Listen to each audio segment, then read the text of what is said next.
Salut à tous, merci de votre fidélité à l'émission. On est heureux aujourd'hui d'accueillir une véritable aventurière. Elle a été la première femme à gagner koh. Bonjour Amel. Bonjour Stéphane et bonjour aux auditeurs. Alors Amel, ta première participation à koh et cette victoire, c'était il y a près de 20 ans hein, Il y déjà, a en 20 ans. 2002. 20 Quelle ans était ta exactement. vie avant de t'inscrire à l'émission? Alors, à l'époque, je travaillais déjà dans le social, je voyageais un peu déjà, et au fait, je voulais faire une action humanitaire. Et au D'accord. moment où j'ai reçu la lettre de refus pour l'action humanitaire, parce qu'il y avait déjà trop de monde apparemment qui avait postulé, je vois l'annonce de koh à la télé. Et je me suis dit, ah, bon, bah, je vais tenter ça. Rien à voir, mais je voulais absolument partir loin de mon quotidien et j'ai Oui, il y avait tenté une idée pas. d'évasion peut-être.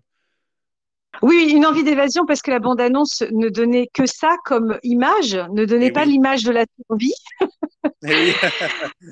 Voilà. Donc, comme je n'avais pas vu le koh 1, bah, pour moi, je partais en voyage. Prise facilement au casting. J'ai été prise, bah, je pense qu'ils ont compris dès le premier casting que je ne savais pas trop où j'allais.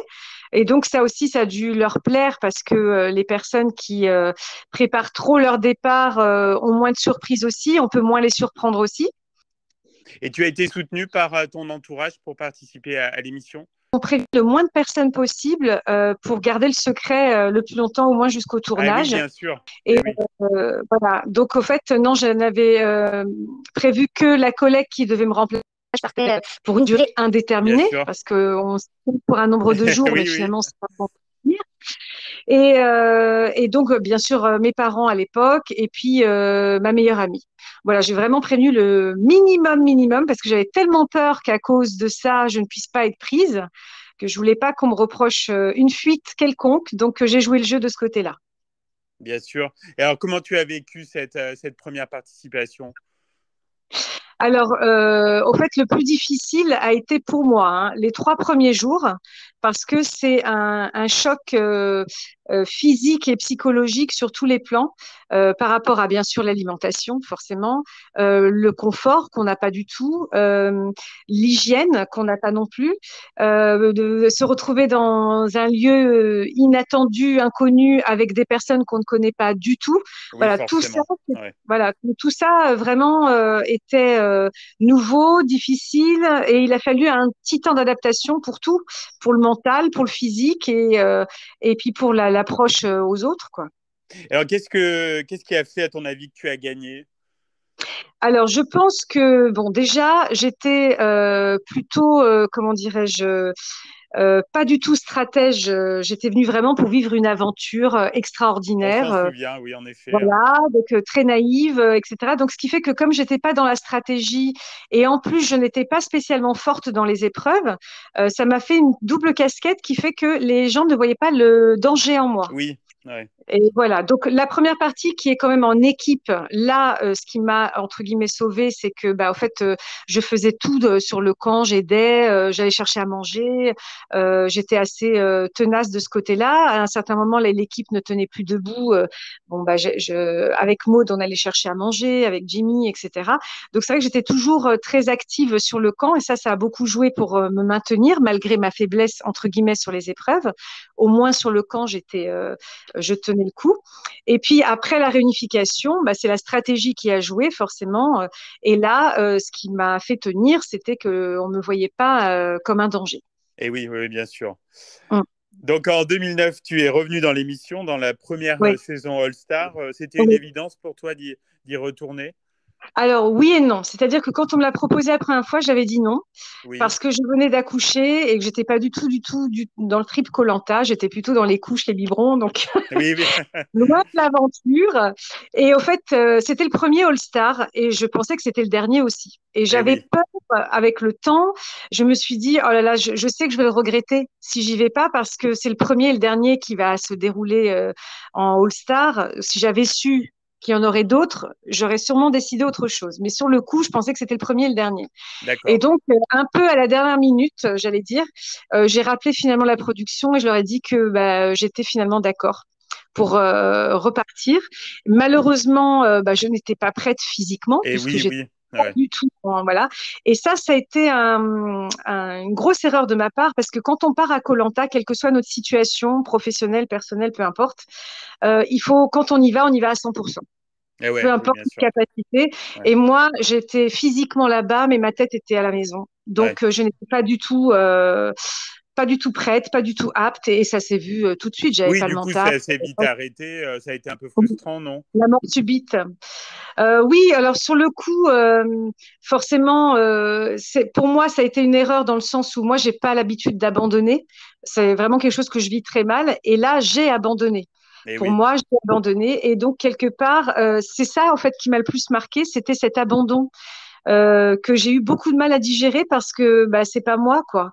Et en fait, ce qui m'a le plus marqué, c'était pas forcément la mort subite, c'était pas tout le contexte, c'était vraiment mon abandon que j'ai le plus mal vécu. Et donc, d'ailleurs, ça a été mon dernier abandon parce que je n'ai plus jamais cette déception de moi. Mm. Et tu as dit que tu ne repartirais pas dans l'émission à cause des Oui, réseaux sociaux. Tu as été oui. marqué par la violence à l'encontre de certains candidats. Alors moi, j'ai eu la chance de faire koh avant Oui, les réseaux sociaux. À l'époque, 2002 et 2009, il y avait quelques petits forums qui parlaient de l'émission. Bon, moi, j'avais pas forcément accès à ces forums, donc je voyais pas trop ce qu'on disait. Le problème, c'est qu'effectivement, aujourd'hui, je vois bien l'évolution d'Internet et les réseaux sociaux. Je vois certains candidats sur un physique, sur une stratégie ou sur une élimination, combien ça peut dégénérer dans la oui, violence, dans les menaces et vis-à-vis du candidat et vis-à-vis de sa famille. ouais, bien Moi, sûr. j'ai pas envie de vivre ça.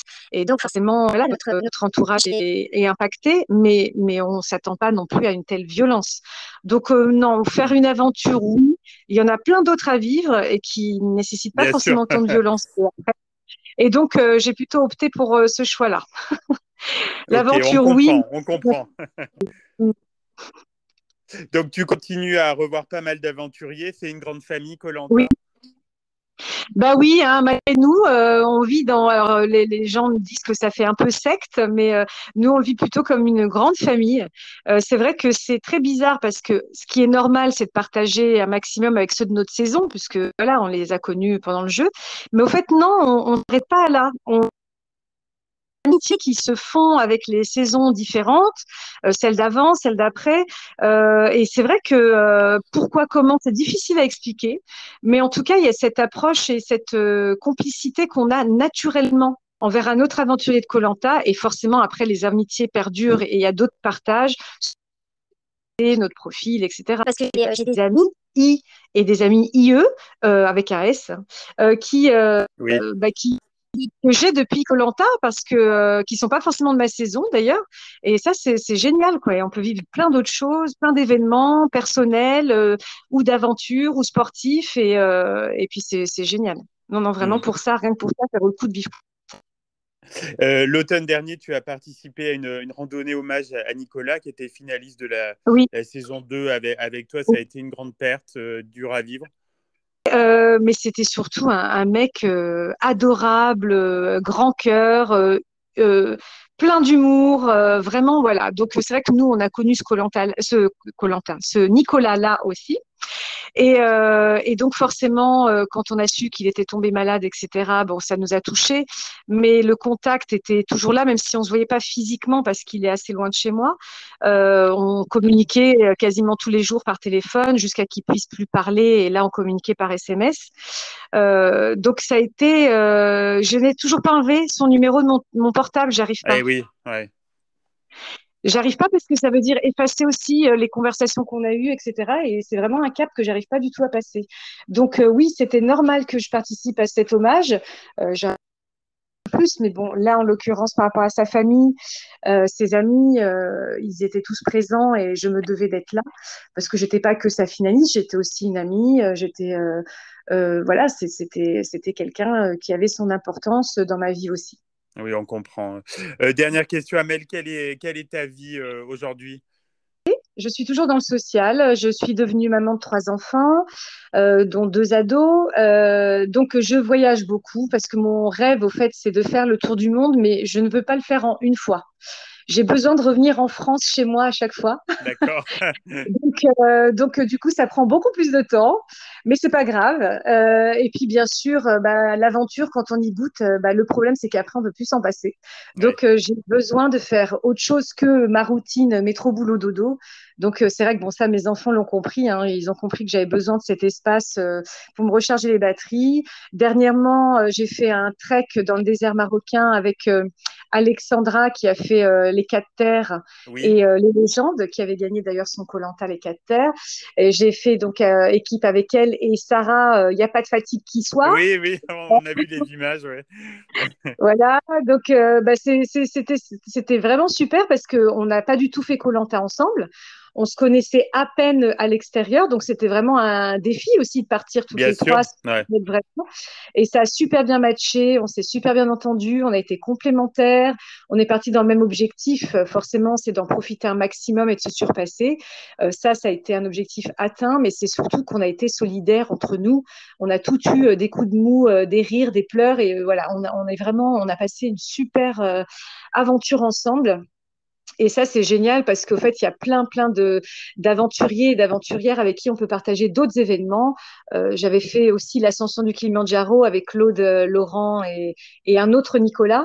Et donc, voilà, on n'est pas de la même saison, on n'a pas le même profil et pourtant, on peut vivre des aventures complètement différentes et être en osmose pour ces aventures-là. Donc, oui, donc, voilà, maintenant, je vais préparer mon prochain défi. Je réfléchis avec qui et où.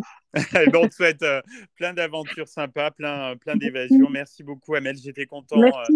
d'échanger avec toi. Merci beaucoup. À bientôt. Au revoir Stéphane. Au Au revoir les revoir. auditeurs. Au revoir.